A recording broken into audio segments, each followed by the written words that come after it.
From the perverted cop who locked himself in the back seat with a female suspect. All right, sir, step out of the vehicle for me.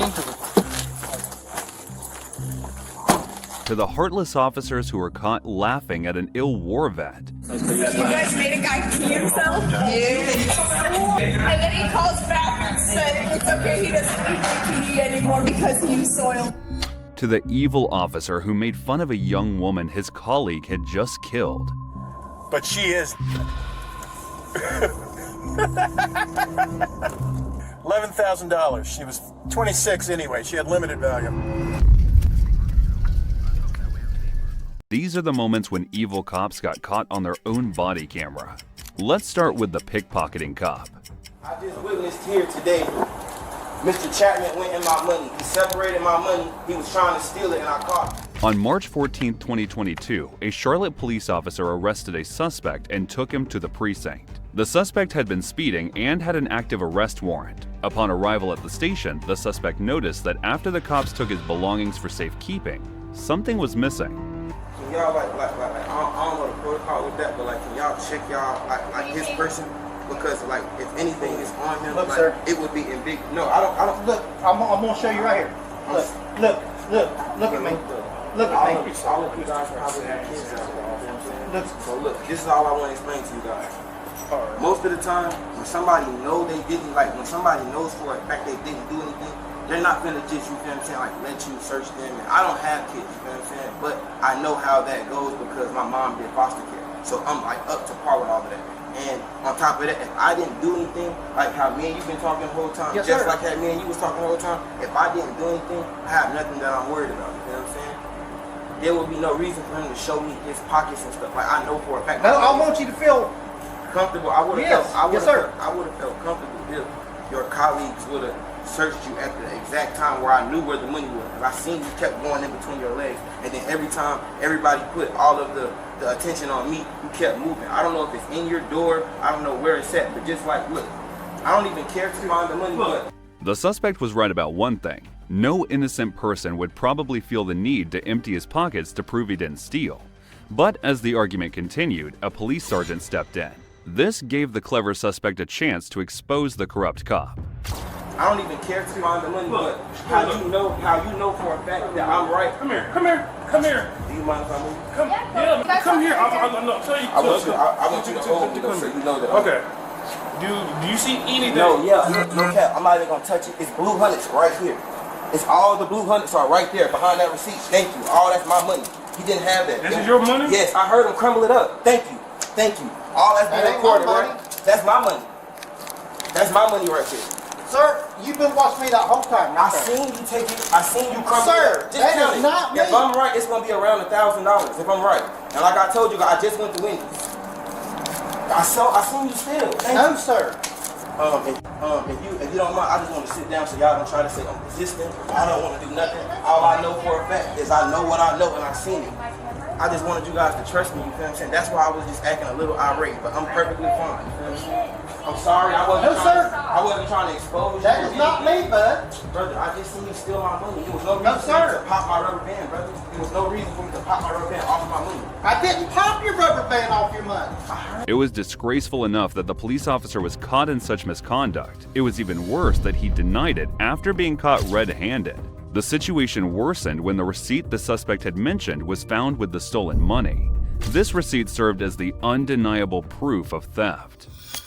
I just witnessed here today, Mr. Chapman went in my money. He separated my money. He was trying to steal it and I caught him. He put it in between his legs and as his colleagues approached me, he worked it towards the door. He tried to make it seem like I was lying. I'm not going anywhere. I'm in full custody of these officers. I'm being detained. I'm not going anywhere. I don't want any problems. I'm not armed. I didn't do anything wrong. I was just pulled over for a traffic stop. He just tried to steal some of my money. Okay, we're hearing you, but there's no need to say all of No, that. I was just looking at the camera. No, I just know how it goes. You feel what I'm saying? I don't want to cause. My camera's on the entire Yes, ma'am. time, alright? Yes, So ma'am. let's take it down a notch. Yes, ma'am. I apologize. I'm so We're sorry. good here. Yes, ma'am. So what are we gonna do about this problem? Because he just tried to steal some of my money. sir, I'm I not did trying not. to put any allegations on him. I'm not trying to say anything. I'm not using my words like to try to hurt anybody. I just know what I know. And like the fact, but I know you guys have like special protocol. I don't even like the fact that he just tried to steal and nobody like stood up for me. You feel what I'm saying? Like nobody was like, okay. Nobody saw anything But I that you were seen saying, everything. but nobody saw anything that you said. I you appreciate saw, it, Mr. okay? Morris. You his sergeant. Yes, he is my sergeant. You know, sir, I have 20/20 and I can read. I remember when you called him out, I can tell you everything he said to you. Perfect timing. This is perfect. Perfect that you called me out this time because you didn't know the protocol to how a federal warrant was supposed to be taken care of. Correct and incorrect? That's correct. That's just why I called him out to But ask. you just separate. Whoa, so what was the purpose of you separating my money while you gave her money, while you just watched her count my money out in full? Because you just wasted you wasted an evidence folder. Because now she has to rewrite a totally different number. So if I would have agreed to the number that I didn't know when she asked me, then I would have been like ridiculed or foreseen as a liar or something. While the female officer attempted to gaslight the suspect, he stood his ground, knowing he was right. And with Officer Chapman's guilt now undeniable, there was only one possible outcome. Wasn't stealing it. I did take it out, and I forgot I put it in the damn door. Okay. Well, I'll probably go talk to the sergeant. I am going to talk to sergeant. Yeah, I would go talk to him. Okay. So like this is what's going to happen, all right? We have people coming in. Obviously, they have to talk to you, all right? So I want to hold on to your weapon right quick, okay? Sergeant Burke and one of his detectives will come and speak to you, all right? So just chill out, relax. Do you need anything? No, I just want to apologize to everyone. I say, man, one of these things, dude. And I'm sorry. And then your feet towards me. That's going to be the most comfortable for you. Let you know the officer's getting arrested. Keep you charged with that. Let you know. I found out that we had to leave. I found out I wasn't trying to be irate with you. Chapman later accepted the Alford plea, a legal maneuver allowing him to maintain his innocence while accepting the judge's punishment. As a result, he was sentenced to 2 years of probation. But the officer in the next case did the exact opposite of stealing from a suspect. It's a little bit of weed. That's probably why he was bugging out, because he had a little weed on him. So there's a little in the jag, which is probably why he was out. On March 13, 2018, two NYPD officers, Kyle Erickson and Elmer Pastran, stopped 30-year-old Jason Serrano. Serrano was being driven home by a friend from the hospital in Staten Island when he was stopped for a broken taillight. However, it became clear that the officers had other motives beyond just a minor traffic violation. Car smells like marijuana, so we're going to check it, all right? If there's nothing in the car, you'll be good to go, all right? If there's something in the car, just let me know now. I appreciate honesty, okay? The female driver got out of the car. The male passenger stayed inside, explaining he was in severe pain from recent stab wounds. I don't want to see that right now, okay? Okay. Even with his injuries, Jason was forcefully pulled from the car. We need to check the car, so I need you to hop out. Okay, I'm getting out. Okay. Relax.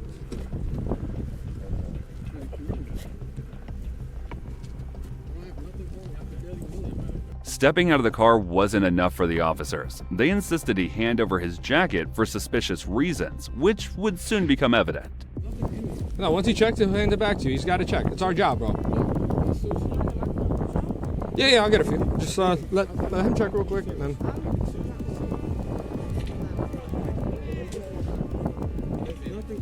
There's nothing in my jacket. I'm not getting searched for that reason. I don't have nothing in my jacket. I'm not. Okay, well, he's gonna check it. I don't have nothing in. No, relax. No, I don't need to be. This situation is about to escalate for no reason. No, because I didn't do nothing. It was in the car. No, this is on me. It's my possession. No, you need to relax. It's my possession. You need to relax. It's my fucking possession. One NCO, David. No, relax. Yo. It's my possession. Relax, bro. Yeah, let me get one additional to 207 Broad Street. No, it's not. Come on. Relax. Relax. Relax. Like what? Back on, back on, back on.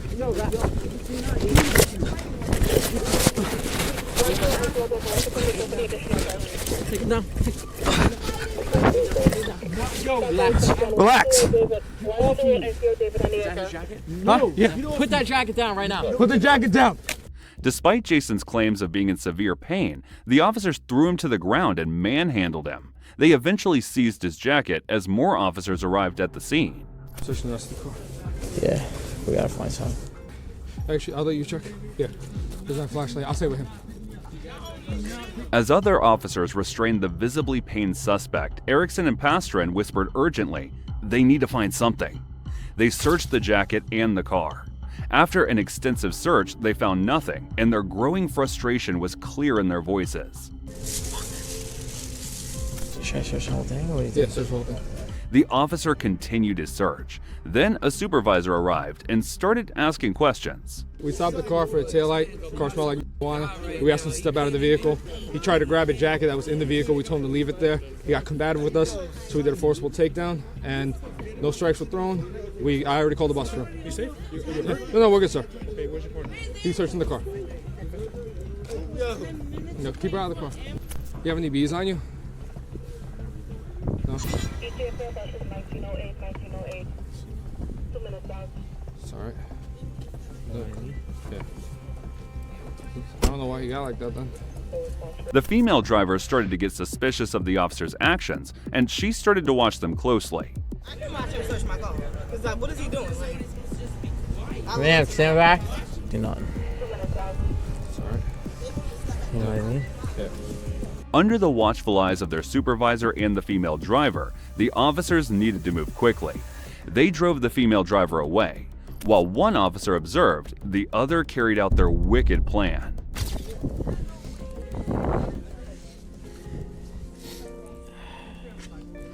It's a little bit of weed. He planted drugs in the car's cup holder, but he didn't stop there. He also hid drugs in the man's jacket to further incriminate him. There's weed flakes right there. Bingo. Bring the jacket with you. It's his anyways. Cut yourself. It might be weed, yeah. I want to get some of this, you know? Yeah, that's probably why he was bugging out, because he had a little weed on him. So there's a little marijuana in the jacket, which is probably why he was out. But bring the jacket with you. It's his jacket, so. The officers were terrible actors, but they successfully carried out their plan. After planting the drugs in the jacket, they went on to present their findings to their supervisor. There's a hole in that pocket where we found the little flakes of marijuana, so we're going to check the jacket more thoroughly back in the precinct. Give me rest evidence. Yes, sir. At the precinct, officers planted more drugs on Jason's jacket. Then they handcuffed him to a hospital bed for 5 days. To avoid jail time, Jason pleaded guilty to resist arrest. This incident was just one example of a pattern of these officers' misconduct. They had tried to plant drugs on other victims in the past, but those victims had been alert enough to stop their plans.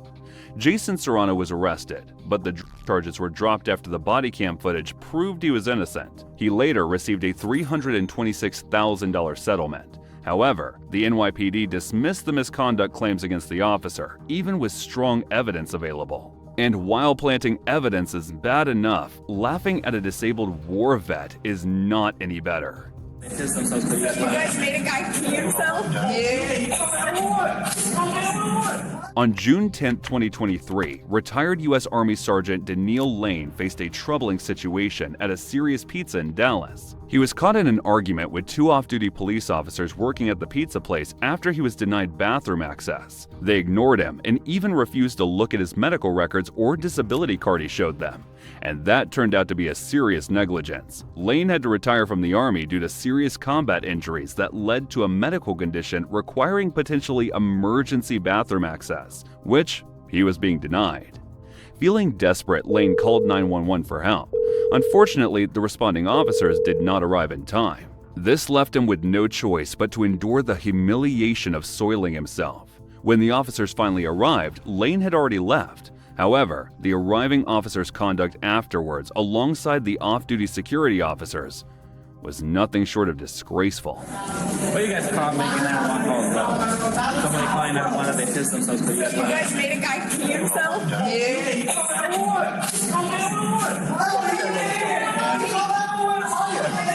You call on us? Yeah. You guys wouldn't let him use the restroom, and then he calls back and said it's okay, he doesn't need to pee anymore because he used soil. The body cam recording ends here, as the officers realized such a disrespectful act should not be recorded on camera.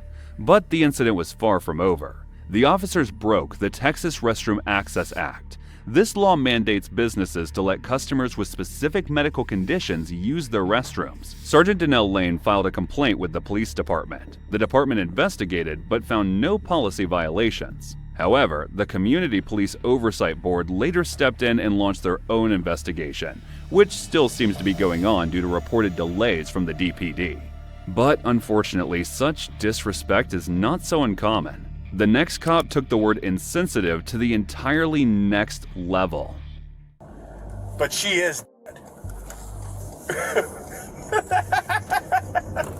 On January 24, 2023, Seattle police officer Kevin Dave was responding to a high-priority call. He was driving at 74 miles per hour in a 25-mile-per-hour zone when something suddenly appeared in his path. Officer Dave couldn't stop in time when 23-year-old international student Janavi Kandula crossed his path. The collision propelled her 42 meters across the road, resulting in her immediate death.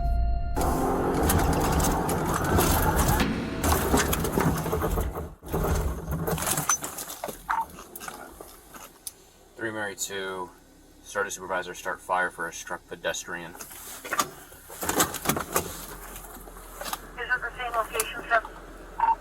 Negative, I'm going to be on Aurora. As per police protocol, another officer, Daniel Ardur, was dispatched to check Officer Dave's sobriety. He confirmed Officer Dave wasn't intoxicated. However, while driving back and unaware his body cam was recording, Ardur, on a phone call with a fellow officer, made the most awful remarks ever caught on a police body cam. But it does not seem like there's a criminal investigation going on. He's going 50. That's not out of control. That's not reckless for a trained driver. Initially, he said she was in a crosswalk. There's a witness that says no, she wasn't. But that witness could be different because I don't think she was thrown 40 feet either. I think she went up on the hood, hit the windshield, then when he hit the brakes, flew off the car. But she is dead.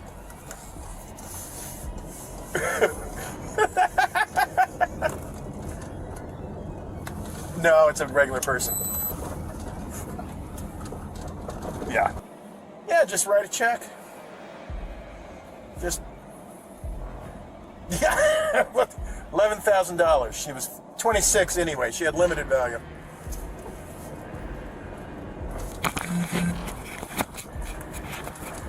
He quickly turned off his body camera, but it was too late. His insensitive remarks about the victim were recorded already. When the footage came out, Officer Ardur faced an internal investigation. He claimed he was being sarcastic and joking about lawyers, not the victim. In the end, both him and Officer Dave were fired from the police force. But in August 2024, Ardur in turn filed a $20 million lawsuit against the city for wrongful termination. And while Officer Ardur still probably believes he's innocent, the next cop was caught so red-handed, there's no doubt in his guilt. All right, sir, step out of the vehicle for me.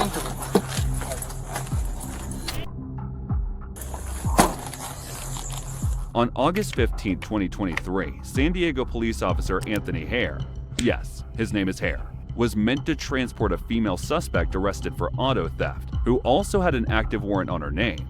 Instead, he abandoned his duty to commit one of the most despicable acts imaginable by a law enforcement officer. Oh, you're not? I'll tell you after, hold on. A little bit. Well, I can't hear you now. Although the conversation between the suspect and officer was unclear, it seemed she asked him about his relationship status. However, what was captured next on the officer's body cam revealed everything we needed to know.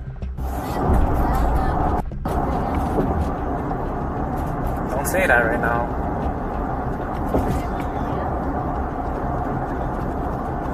I said don't say that right now because everything's being recorded right now. Soon after, Officer Hare switched off his body cam, and if it wasn't for a tiny mistake he made, nobody might have ever known what he did.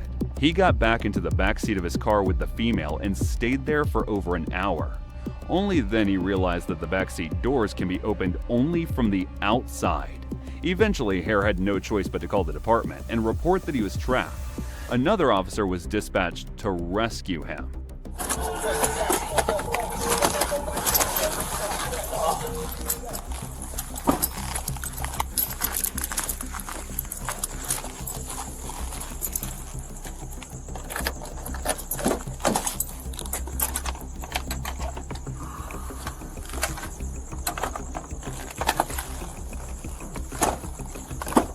Alright, sir, step out of the vehicle for me.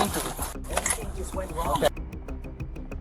The responding officer turned off his body cam as well, but the incident was far from being over.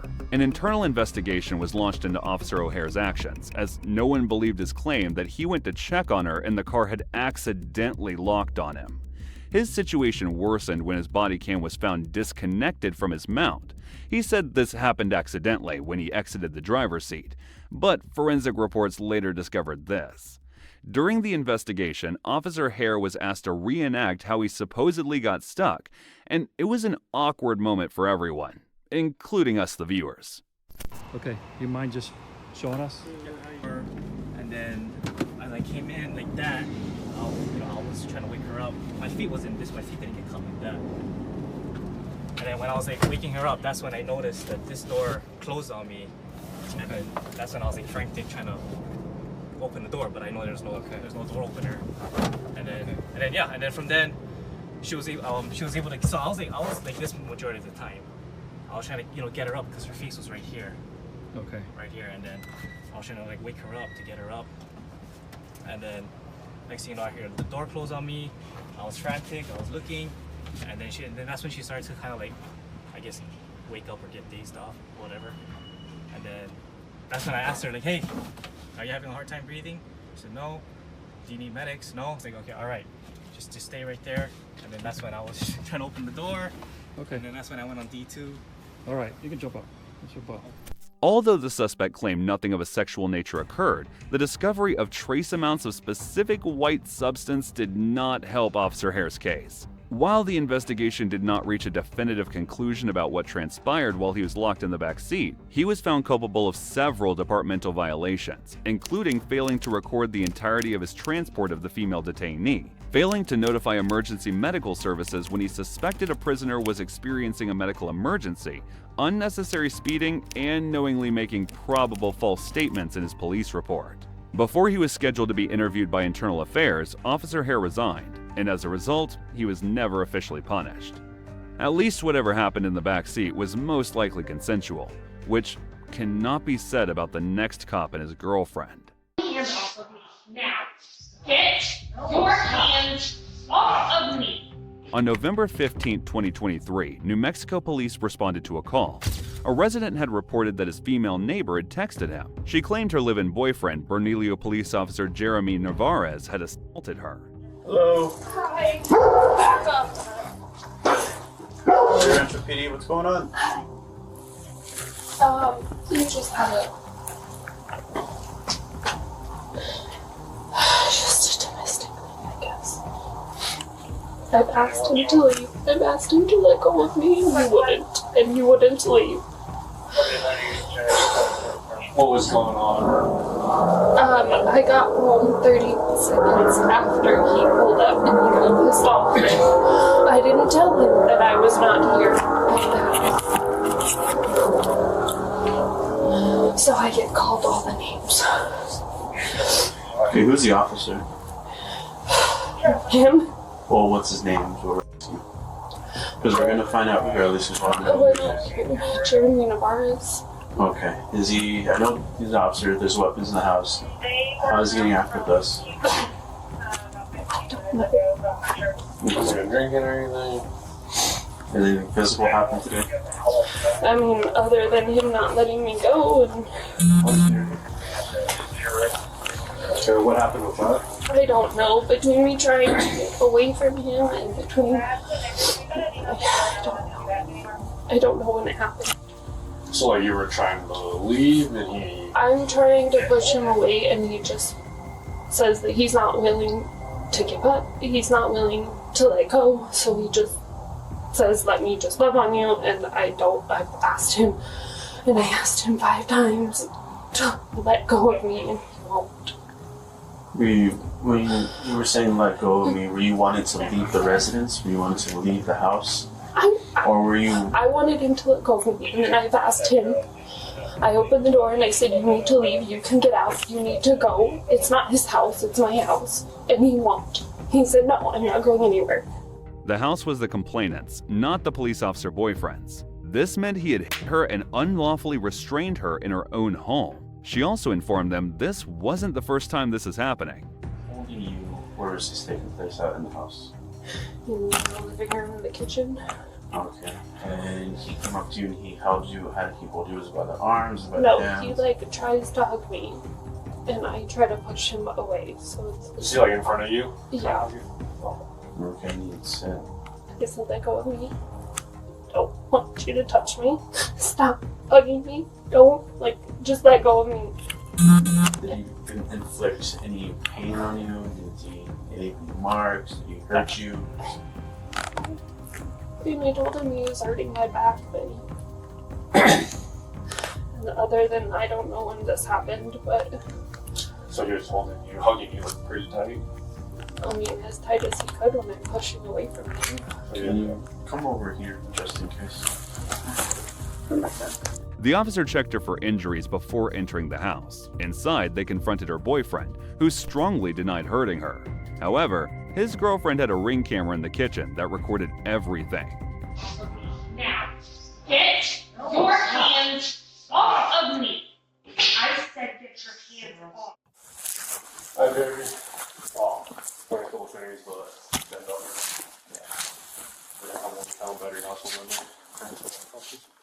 Ultimately, it came down to Jeremy's word versus the footage, and it was clear whose account the officers were going with.